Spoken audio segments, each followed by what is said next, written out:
মা, শুনেছো? আমার মূল্য নাকি 10 লক্ষ টাকা। একটি বাবা চেয়েছিল তো ডাক্তার হবে মেয়ে। বাবা গিয়ে দেখলো মেয়ে পড়ে আছে চোখ চেয়ে।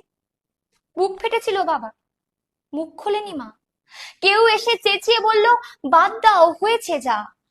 খামখেয়ালি রাজ্য এটা, খামখেয়ালি শাসন। সৎ স্বাধীন হতে চাইলে করবে ওরা শোষণ। মা, শুনেছো?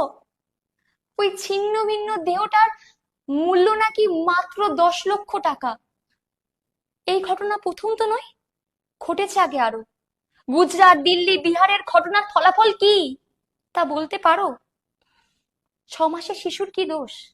কি দোষ 60-এর মহিলার? ধর্ষিতা হয়েও ক্ষমতার ফলে পায় না ন্যায্য বিচার। ভগবানের পরে ডাক্তার জানি বাঁচাতে পারে প্রাণ। সেই ডাক্তার বিচার চায়, চায়